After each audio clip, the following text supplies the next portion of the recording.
দর্শক ক্রাইম আছে আপনাদের প্রত্যেককে স্বাগত জানাচ্ছি। আমি শফিক শাহিন। আশা করি যে যেখানে আছেন ভালো আছেন, নিরাপদে আছেন। এবার আজিমপুরের এই ঢাউস ভবনের নির্মাণ রহস্য নিয়ে হাজির হয়েছি আপনাদের সামনে। এই সম্পদের মালিক কিছু এতিম শিশু।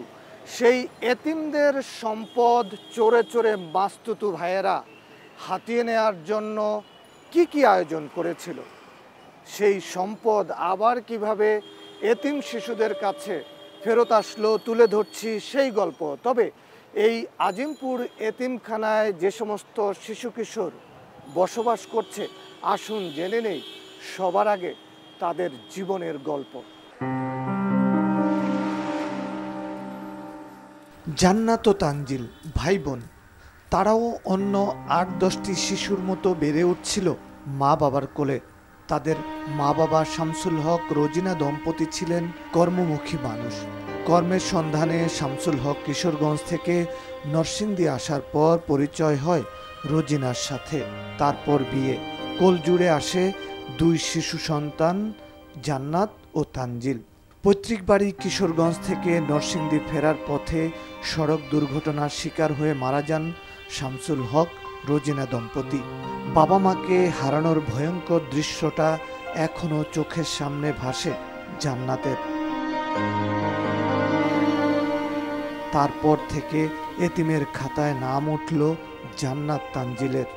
পরে জান্নাত ও তানজিলের স্থায়ী ঠিকানা আজিমপুরে স্যার সলিমুল্লাহ মুসলিম এতিমখানা। আমার আম্মু ফার্স্টে মারা যায় না, আব্বুই মারা গেছে। আম্মু মরতো না, কিন্তু তার মেডিকেলে দেরি করে নেওয়া হয়েছে। যদি আজকে আমার মা বাবা থাকতো হয়তো এই জায়গায় আমার থাকা হইতো না। কিন্তু মাঝে মাঝে আম্মু আব্বুর কথা এত মনে পড়তো, কান্না করতাম। জানলাতে তাকায় থাকলে দেখা যায় কেউ আব্বু ওর তার ছেলের এনে আইটটা গেছে, ওই সঙ্গে এত কষ্ট না যে আমার আব্বু থাকলে আমার এমনি আইটটা লেগে যেত। বোন যদি কান্দে তাহলে তো আমি সান্ত্বনা দিতে হই, যাই কেউ যেমনি সান্ত্বনা দিয়ে রাখতে পারি, আমি আবার কানলে আমার সান্ত্বনা। আখি, লাকি আর আকিব তিন ভাই বোন। চরম বাস্তবতা তাদের এখানে নিয়ে এসেছে। এই বয়সেই বুঝতে শিখেছে লড়াই করেই বাঁচতে হবে। অন্য শিশুদের মতো তাদের জীবন মা বাবার আদর সোহাগে পরিপূর্ণ নয়। কারণ শ্রমজীবী বাবা মারা গেছেন, মায়ের সামর্থ্য নেই তিন সন্তানকে বুকে জড়িয়ে সংসার চালানোর। তাই বাধ্য হয়ে আখি, লাকি আর আকিবকে এই এতিমখানায় রেখে গেছেন ভবিষ্যতের আশায়, যদি সন্তানেরা মানুষ হয়। এখানের অনেক আপুরাই এখানে থেকে বের হয়ে কেউ ডাক্তার বা কেউ ইঞ্জিনিয়ার হয়েছে। আমার একটা স্বপ্ন পুলিশ, বড় হয়ে পুলিশে একটা জব করব, ভালো একটা পুলিশ অফিসার হব। আমরা এখানে আসছি মূলত পড়াশোনার জন্য, ঠিক আছে। বাসা থাকলে তো খাওয়া দাওয়ার সম্মত থাকতো, কিন্তু পড়ালেখাটা একটু ট্রাফ হয়ে যেত। এই জন্য আমরা 3 বারের জন্য মানুষ হইতে পারি, এই জন্য এখানে আসা। রেদওয়ান, রিফাতের মতো শত শিশুর বসবাস স্যার সলিমুল্লাহ মুসলিম এতিমখানায়। কেউ মা হারা, আবার কেউ বাবা হারা। বাবা রোড অ্যাক্সিডেন্টে মারা গেছে আমার 7-8 বছর। মাদ্রাসায় ভর্তির জন্য বেশি টাকা নেয়, তারপরে থাকার জন্য খাওয়ার জন্য বেশি টাকা নেয়, তো এই জন্য তারপরে আম্মুকে বলছে এই জায়গায় আছে এতিমখানা, এই জন্য এই জায়গায় ভর্তি করছে। তুমি কি তোমার বাবাকে দেখেছো? মনে নেই, ছোটোবেলা দেখেছি, তোমাকে দেখিনি। এখানে আসছে পড়ালেখার জন্য। এদের মতো হাজারো শিক্ষার্থীর জীবন গড়ে দিয়েছে স্যার সলিমুল্লাহ মুসলিম এতিমখানা। এখানে পড়ালে একদিকে ভালো হবে, এখান থেকে একটা চাকরি বাকরি করা আছে, তার জন্য এখানে মা ভর্তি করেছে। বড় একটা চাকরি বাকরি করে মাকে সুখে রাখার জন্য আমি এখানে ভর্তি হচ্ছি। পড়ালেখা করে বড় হইয়া একটা চাকরি নিতে পারি বা যাইতে পারি। ছোটবেলা দেখলেও মনে নাই, 1 বছর তখন বয়স, বাবা মারা যায়। বাবার কথা মনে পড়ে আর আমার কথা মনে পড়ে, তখন আমার মনটা খুব খারাপ লাগে। এবার একটু ইতিহাসের দিকে নজর দিতে চায় ক্রাইম ওয়াচ টিম। তথ্য বলছে ব্রিটিশ শাসনামলে ঢাকায় শিক্ষা বিস্তারে গুরুদায়িত্ব পালন করেন নওয়াব পরিবারের সদস্যরা। ঢাকা বিশ্ববিদ্যালয়, স্যার সলিমুল্লাহ মেডিকেল কলেজ ও হাসপাতাল, ঢাকা মেডিকেল কলেজ ও হাসপাতাল সহ বিভিন্ন শিক্ষা প্রতিষ্ঠান প্রতিষ্ঠা করেন নওয়াব স্যার সলিমুল্লাহ ও তার পরিবার সদস্যরা। তারই ধারাবাহিকতায় নওয়াব স্যার সলিমুল্লাহ বাহাদুরের ছেলে নওয়াব হাবিবুল্লাহ বাহাদুর 1909 সালে নিজ বাসভবনে ইসলামিয়া এতিমখানা নামে একটি প্রতিষ্ঠান প্রতিষ্ঠা করেন। অনাথ এতিমদের আশ্রয়স্থল হিসেবে তৎকালীন সময়ে প্রতিষ্ঠানটি দ্রুত সুনাম অর্জন করে। এতিমখানার স্থায়ী আবাসনের জন্য 48 আজিমপুরে সেই সময়ের গভর্নরের কাছ থেকে 21 বিঘা জমি লিজ নেন নওয়াব হাবিবুল্লাহ বাহাদুর। 1916 সালে ইসলামিয়া এতিমখানা নাম পরিবর্তন করে স্যার সলিমুল্লাহ মুসলিম এতিমখানা হিসেবে নামকরণ হয়। একটা বাচ্চা এতিম হিসেবে ঢুকবে, এতিম হিসেবে বেরোবে না। সে যেন এই সমাজের আর 5টা ছেলেমেয়ের সাথে পাল্লা দিয়ে প্রতিযোগিতা করে সমাজে টিকে থাকতে পারে, কোনো একটা ভালো অবস্থানে যেতে পারে। কিন্তু আমরা এমনভাবে বের করে দিতে চাই যেন ওরা বের হয়ে রাস্তায় না ঘোরে, ওরা বের হয়ে একটা শক্ত অবস্থান যেন ওদের তৈরি হয়। এতিমখানা তো 18 বছর পরে আসলে ওরা থাকতে পারে না। তো ওদেরকে যদি উন্নত জীবনের পথে আমরা যদি কিছু ট্রেনিং, বৃত্তিমূলক ট্রেনিং দিয়ে যদি তৈরি করতে পারি, তাহলে আমার কাছে মনে হয় যে কাজটা আর একটু ভালোভাবে এগোবে। তো সেই লক্ষ্যে আমাদের কিছু প্রাতিষ্ঠানিক কার্যক্রম আছে। আমাদের ইউসিডিগুলোতে দক্ষতা প্রশিক্ষণ চলে। এই এতিমখানায় রয়েছে ছেলে শিশুদের জন্য আলাদা আবাসস্থল এবং মেয়ে শিশুদের ভিন্ন ভবন, যা প্রশাসনিক ভবনের পাশাপাশি। প্রতিষ্ঠা লগ্ন থেকে এই এতিমখানায় কত অনাথ শিশু বেড়ে উঠেছে, কত অসহায় শিশুর মাথা গোঁজার ঠাঁই হয়েছে, তার হিসাব কালের বিবর্তনে হারিয়ে গেলেও প্রতিষ্ঠান হিসেবে অনন্য উচ্চতায় টিকে আছে স্যার সলিমুল্লাহ মুসলিম এতিমখানা। যে বাচ্চাগুলো 16 বছর বয়সে হয়তো এসএসসি পাস করলো, তারা ওখানে হয়তো 1-1.5 বছর মেয়াদি যদি আমরা একটা ডিপ্লোমা তাদেরকে কোর্স করাই, যে কোর্সটা ধরেন তারা বের হয়ে তারা হয়তো উদ্যোক্তা হিসেবে আত্মপ্রকাশ করতে পারে, যেমন একজন গ্রাফিক্স ডিজাইনার অথবা একজন আউটসোর্সিং লার্নিং আর্নিং যে প্রজেক্টগুলো আছে আইসিটি মিনিস্ট্রি, সেটার আদলে যে অনলাইনে আউটসোর্সিং কিছু কাজ করে তারা কিন্তু স্বাবলম্বী হতে পারে। আবার বেসিক কম্পিউটিং স্কিলটা থাকলে তারা যে কোনো জায়গায় বাইরে প্রাইভেট চাকরি পেতে পারে। নিজেদের আখের গোছানোর সমস্ত আয়োজনই কি সম্পন্ন করেছিল রক্ষকের ভূমিকায় অবতীর্ণ হওয়া ভক্ষকেরা? নির্মাণকারী প্রতিষ্ঠানের হাতে এতিমদের সম্পদ তুলে দেওয়ার সমস্ত আয়োজন সম্পন্ন করেছিল কারা? এমন বিশাল ভবনের বাণিজ্যিক অংশে এতিমখানা পেয়েছিল মাত্র 35 ভাগ, আর আবাসিকে এতিমখানার হিস্সা ছিল মাত্র 12 ভাগ। আর রাজুকের অনুমোদনের বাইরে গিয়ে অবৈধভাবে যে 3 তলা বাড়ানো হয়েছিল, সেখানে এতিমদের হিস্সা ছিল শূন্যের কোঠায়। অর্থাৎ সব কিছুই গেছে নির্মাণকারী প্রতিষ্ঠানের পক্ষে, অথচ এই জমির মালিক এতিমরা। এমন অসম চুক্তি আর পুকুর চুরির আয়োজন করেছিল কারা? সমাজসেবা অধিদপ্তরের তথ্য বলছে, চিরস্থায়ী বন্দোবস্ত, ক্রয় মূল্যে, দান মূল্যে এবং ওয়াকফ মূল্যে 665.62% জমির মালিক স্যার সলিমুল্লাহ মুসলিম এতিমখানা। এই জমির মধ্যে প্রশাসনিক ভবন, এতিম শিশুদের আবাসন, গুদামঘর, 3টি বাড়ি, একটি প্রাইমারি স্কুল, গোরে শহীদ মাদ্রাসা ও গোরে শহীদ মসজিদ রয়েছে। প্রাইমারি স্কুল ও মাদ্রাসার জায়গায় বহুতল বাণিজ্যিক ও আবাসিক ভবন নির্মাণের জন্য 1999 সালে দরপত্র আহ্বান করে এতিমখানা পরিচালনা পরিষদ। 8.5 বিঘার উপর বহুতল ভবন নির্মাণের জন্য কনকর্ড ডেভেলপার কোম্পানিকে চিঠি দেন স্যার সলিমুল্লাহ মুসলিম এতিমখানার সভানেত্রী বেগম শামসুন্নাহার আহসানুল্লাহ এবং সাধারণ সম্পাদক জি.এ. খান। নানা প্রক্রিয়া শেষে 2003 সালের 22 জুলাই কনকর্ডের সাথে বহুতল ভবন নির্মাণের চুক্তি করে স্যার সলিমুল্লাহ মুসলিম এতিমখানার পরিচালনা কমিটি। মোকাররম হোসেন খান এবং মীর শওকত আলী স্যার সলিমুল্লাহ মুসলিম এতিমখানার আজীবন সদস্য।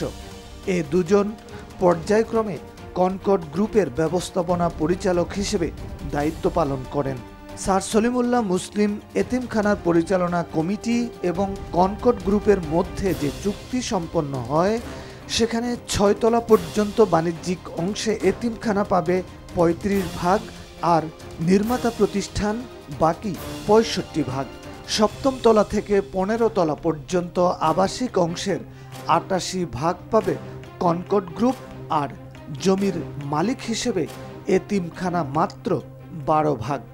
পরবর্তীতে রাজুকের নকশার বাইরে গিয়ে আরও 3 তলা পর্যন্ত অবৈধভাবে বাড়িয়েছে কনকর্ড।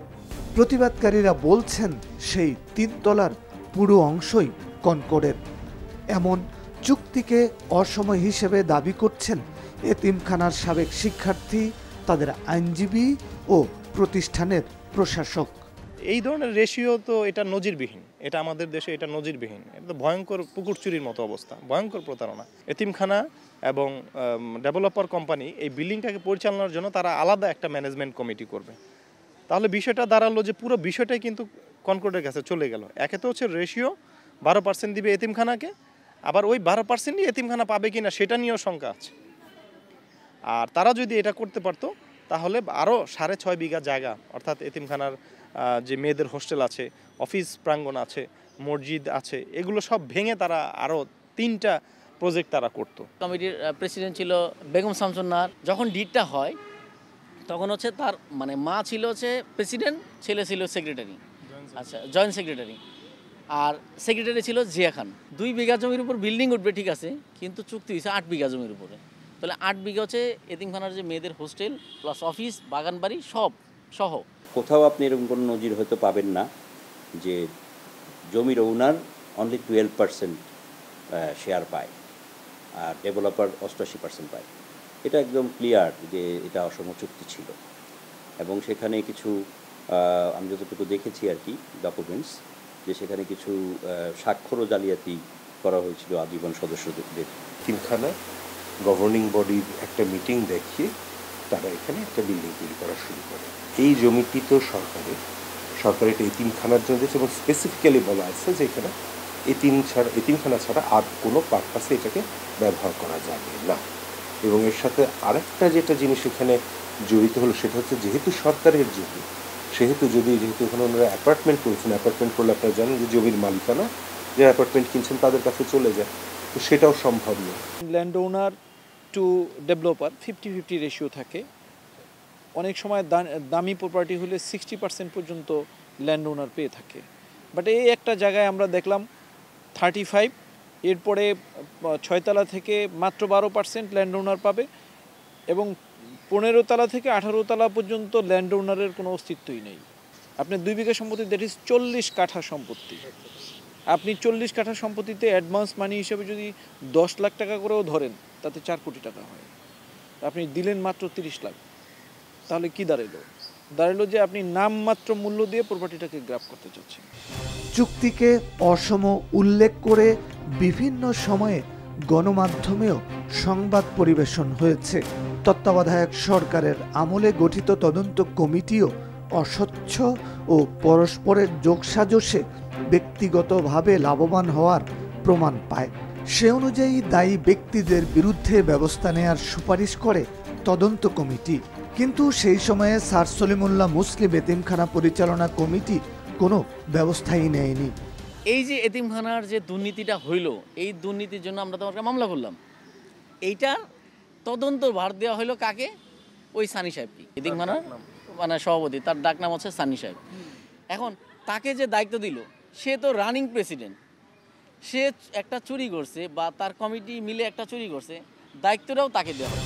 বরং সমস্ত আলোচনা সমালোচনাকে পেছনে ফেলে ভবন নির্মাণে এগিয়ে যায় পরিচালনা পরিষদ ও নির্মাণকারী প্রতিষ্ঠান কনকর্ড।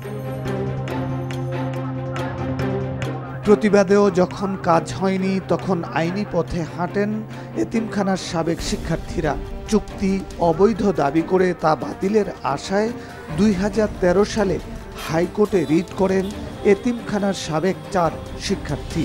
পরে তাদের উপরও নির্যাতন নেমে আসে বলে জানালেন রিটকারীরা। 2012 সালে যখন এতিমখানার যে 8.5 বিঘা জায়গা সেটা যখন আমরা এটা নিয়ে প্রশ্ন তুললাম, তখন তৎকালীন কমিটি যারা ছিল তারা আমাদের উপর বিভিন্নভাবে পুলিশি হয়রানি থেকে শুরু করে রাজনৈতিক হয়রানি থেকে শুরু করে অনেকভাবে বাধা সৃষ্টি করেছিল। তারা আমাকে 2012 সালের 12ই ডিসেম্বর আমাকে গুম করে ফেলে। আমি পরবর্তীতে প্রশাসনের হাত থেকে রক্ষা পাই। চারো দিক থেকে আমাদের উপরে হুমকি এবং জীবনের উপর রিস্ক চলে আসে। অবৈধ নির্মাণের দায়ে আদালতের নির্দেশে গুড়িয়ে দেওয়া হয়েছিল র্যাঙ্কস ভবন ও বিজিএমইএ ভবন। স্যার সলিমুল্লাহ মুসলিম এতিমখানার জায়গায় প্রতিষ্ঠিত এই 18 তলা ভবনের পরিণতি তাহলে কি হবে? বিশাল এই ভবনের 16 আনাই মিছা, অসম চুক্তির পক্ষে ভুয়া কাগজপত্র তৈরি করা, এতিমদের অংশে শুভঙ্করের ফাঁকি দেয়া এবং রাজুকের অনুমোদনের বাইরে গিয়ে আরও 3 তলা পর্যন্ত বাড়ানো, এসবই হয়েছে নির্মাণকারী প্রতিষ্ঠানের পক্ষে। আর এমন অপরাধ ধরা পড়ার পর কি সিদ্ধান্ত দিলেন আদালত? কে চোর আর কে সাধু? এতিমখানার জমির উপর বহুতল ভবন তৈরির প্রস্তাব নির্মাতা প্রতিষ্ঠান কনকর্ড ডেভেলপারের কাছে যায় স্যার সলিমুল্লাহ মুসলিম এতিমখানার পক্ষ থেকে। এই জমি স্বল্প মেয়াদের লিজ হলেও দীর্ঘমেয়াদের লিজের পক্ষে পত্র তৈরি করে তা নির্মাতা প্রতিষ্ঠানকে দেখায় এতিমখানার তৎকালীন পরিচালনা কমিটি। সেই সময় কমিটির সভাপতি ছিলেন বেগম শামসুন নাহার, সম্পাদক জিএ খান, সহ সম্পাদক শামসুন নাহারের ছেলে খাজা জাকি আহসানুল্লাহ সানি এবং সদস্য ছিলেন আনিসুর রহমান দীপু। এতিমখানার আজীবন সদস্য কনকর্ড গ্রুপের ব্যবস্থাপনা পরিচালক মীর শওকত আলী এবং মোকাররম হোসেন খান। চুক্তিতে এতিমখানার স্বার্থ কম রক্ষা করা হয়েছে উল্লেখ করে প্রতিষ্ঠানের সাবেক শিক্ষার্থীরা অভিযোগ করছেন অসম চুক্তির পেছনে ছিল আতাত। এতিমদের স্বার্থ রক্ষার চেয়ে ব্যক্তিরা লাভবান হয়েছেন সবচেয়ে বেশি। স্বল্প মেয়াদের লিজের জমিকে দেখানো হয়েছে দীর্ঘমেয়াদের লিজ হিসেবে। সেই ক্ষেত্রে জেলা প্রশাসনের চিঠির জালিয়াতি করা হয়েছে, যা আদালতে তুলে ধরে ঢাকা জেলা প্রশাসন। তৎকালীন যে ম্যানেজমেন্ট ছিল তারা 5টা লিজ দলিলের মূলে 21 বিঘা জায়গা তারা লিজ নেয় এতিমখানা করার জন্য। তো লিজগুলো ছিল short term lease. Short term lease হচ্ছে আপনার আন্ডার 5 ইয়ার্স। এই শর্ট টার্ম লিজটাকে তারা লং টার্ম লিজ দেখায় স্থায়ী বন্দোবস্ত মর্মে তারা ঢাকার এডিসি রেভিনিউর স্বাক্ষর জাল করে তারা একটা চিঠি বানায় নিয়ে আসে, যে চিঠিটা তারা ডেভেলপার কোম্পানি দেয়। 1985 সালে গভর্নমেন্টের যে একটা পরিপত্র আছে সেইটা অনুযায়ী প্রপার্টিটা এতিমখানার প্রপার্টি হিসাবে তারা ট্রিট করার চেষ্টা করলো 2004-এর একটা চিঠির আলোকে। বাট বেসিক্যালি ওই পরিপত্রের ওইটার মধ্যে বলা আছে আপনার যে দীর্ঘমেয়াদী লিজ হইতে হবে। বাট সলিমুল্লাহ এতিমখানার যতগুলি লিজ ডিড ছিল এগুলি একটাও দীর্ঘমেয়াদী ছিল না, এগুলি সব শর্ট টার্ম লিজ ছিল। যে কারণে ওই পরিপত্র দ্বারা সলিমুল্লাহ মুসলিম এতিমখানা এই প্রপার্টির অ্যাবসলিউট ওনারশিপ হয় না, ওনারশিপটা থেকে যায় গভর্নমেন্টের উপরেই। এখানে বলা আছে যে এতিমখানার কোনো প্রপার্টি আপনি বিক্রয় করতে পারবেন না। তো আপনি যখন রিয়েল এস্টেটের সাথে একটা চুক্তিতে গেলেন, রিয়েল এস্টেট কোম্পানি কী করলো, এই প্রপার্টিগুলি ফ্ল্যাটগুলি সেল দিল, দোকানগুলি সেল দিল। তো সেল দেওয়া মানে হলো সেখানে সাথে সাথে কিন্তু আপনার ল্যান্ডগুলিও সেল হয়ে যাচ্ছে। তো কনস্টিটিউশন অনুযায়ী এবং লিজ ডিড অনুযায়ী আপনি তো চাইলেই প্রপার্টি সেল দিতে পারেন না। সুতরাং এটা ছিল completely violation of lease deed as well as the constitution. Assam চুক্তির ব্যাপারে এখানে তখনকার যিনি যে গভর্নিং বডির যারা চেয়ারম্যান এবং সেক্রেটারি ছিলেন তাদের নামটি বারবার আসছে। জিএ খান সাহেব ছিলেন সেক্রেটারি, তারা প্রায় 6 কোটি 10 কোটি টাকা করে নিয়ে তারপরে এই কাজটি করেছিলেন। এর সাথে কনকর্ড অবশ্যই জড়িত। আর ডিসি অফিসের যে চিঠিটির কথা বলা হচ্ছে সেটির তো পুরোটাই ফরজারি। এখানে আমরা বলতে পারি না যে ডিসি অফিস থেকে কেউ করেছেন এই কাজটা। এটা যেহেতু বলা হচ্ছে যে এই চিঠির কোনো অস্তিত্ব নেই, তো এটাকে তারা সৃজন করেছেন, তারা নিজেরা বানিয়েছেন। এবং ডিসি অফিসে মানে এফিডেভিট করে, হাইকোর্টে এফিডেভিট করে তারা এটা বলেছেন যে এইরকম কোনো চিঠির, এই স্মারক নম্বরের এরকম কোনো চিঠি অস্তিত্বই নেই, স্মারক নম্বরেরই কোনো অস্তিত্ব তারা খুঁজে পান। এমন চাতুরি আর জালিয়াতি আড়াল করতে 2011 সালের সাধারণ সভার উপস্থিত সদস্যদের উপস্থিতি নিয়েও প্রতারণার আশ্রয়ের অভিযোগ তখনকার পরিচালনা কমিটির বিরুদ্ধে। মৃত সদস্যদের উপস্থিত দেখানো হয়েছে গঠনতন্ত্র সংশোধনের ওই সবার উপস্থিতি খাতায়। মৃত সদস্যদের পরিবারের পক্ষ থেকে সত্য তুলে ধরা হয় আদালতে। এমনকি যেসব সদস্য এখনও জীবিত আছেন কিন্তু তারা ওই সভায় উপস্থিত ছিলেন না, এমন সদস্যদেরও উপস্থিত দেখানো হয়েছে, যা তারা লিখিতভাবে জানিয়েছেন আদালতকে। 1995 সালে যে মারা গেছে তারা যখন প্রেসিডেন্ট সেক্রেটারি নির্বাচিত হয়েছে, এই এজিএমে হচ্ছে আপনার ওই 1995 সালে যে মারা গেছে তার নাম, তার স্বাক্ষর। 2005 সালে যে মারা গেছে তার নাম, তার স্বাক্ষর। এখন এটা উনি কম্পিউটার অপারেটর করছে, কারণ ওনার কাছে সব ডকুমেন্ট ছিল। আক্তার হোসেন সে হচ্ছে কম্পিউটার অপারেটর, তো স্বাক্ষরগুলো রেজিস্টার থেকে স্ক্যান করে ওয়ার্ড ফাইলে বসিয়ে সেটাকে প্রিন্ট করে বের করে আনা, এইসব কাজ কিন্তু কমিটি করবে না, এগুলো করবে অফিসের লোকজন যারা আছে তারা কিন্তু করবে।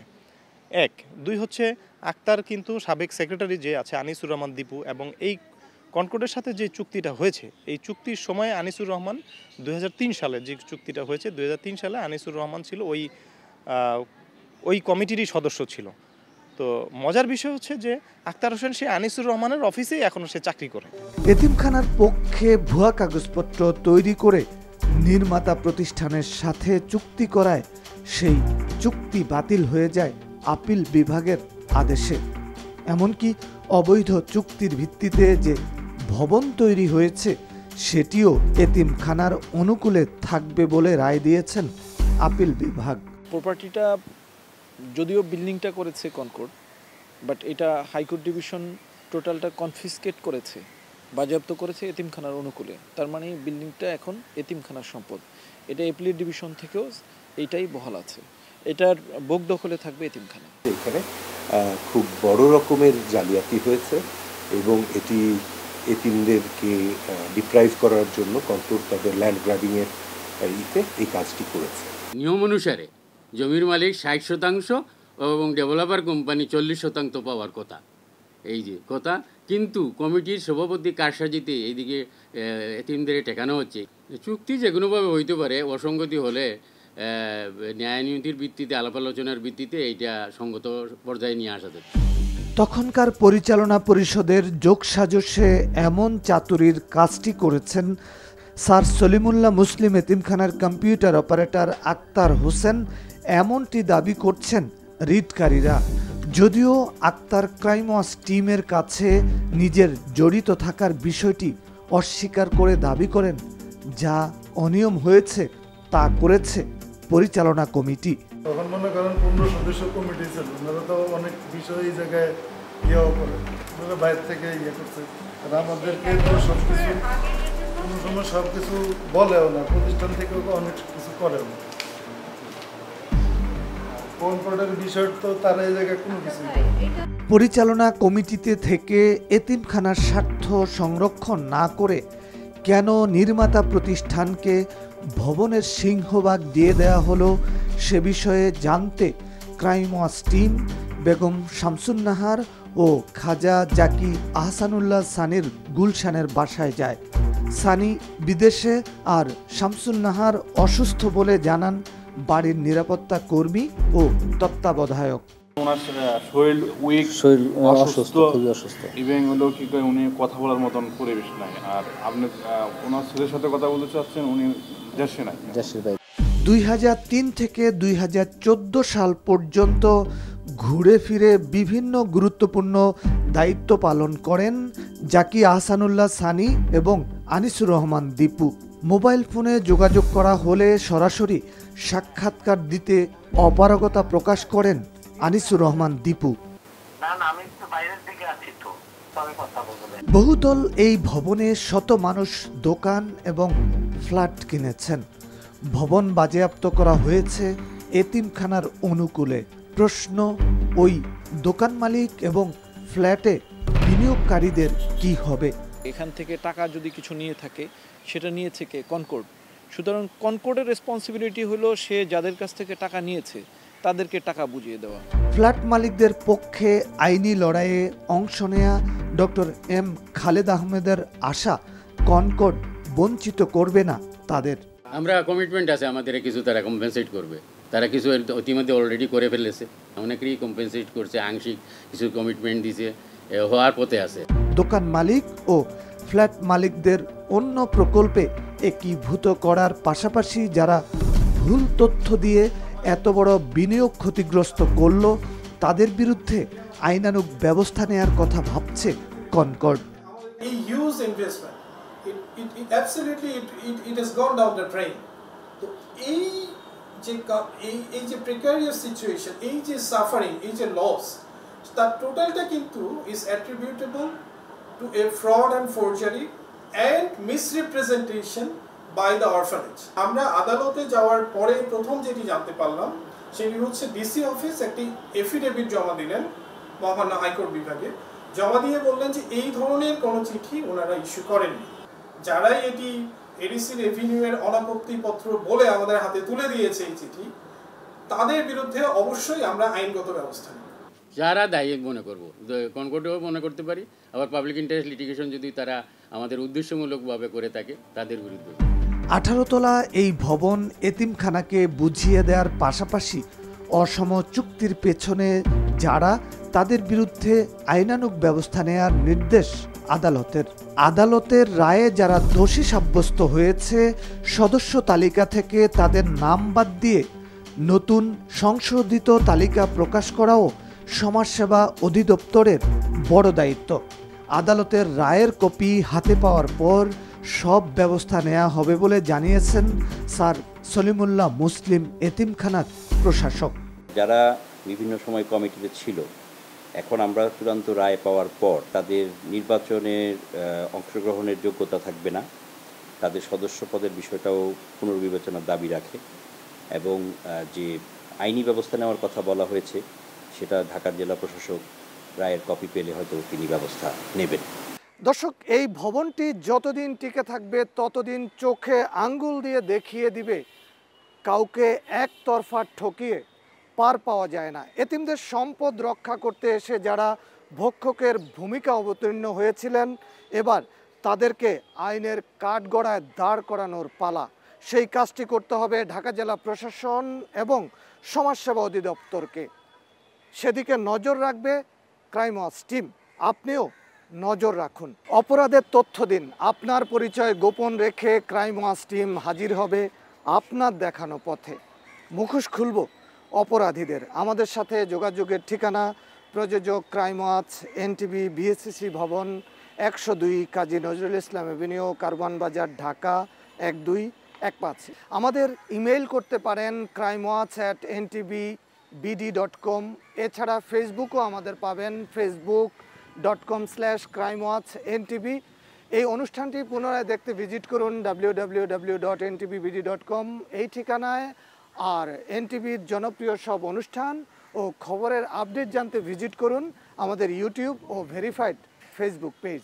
এবার বিদায় নেবার পালা। সবাই ভালো থাকুন, নিরাপদে থাকুন। অপরাধ ও তার শেষ পরিণতি জানতে দেখুন ক্রাইম ওয়াচ।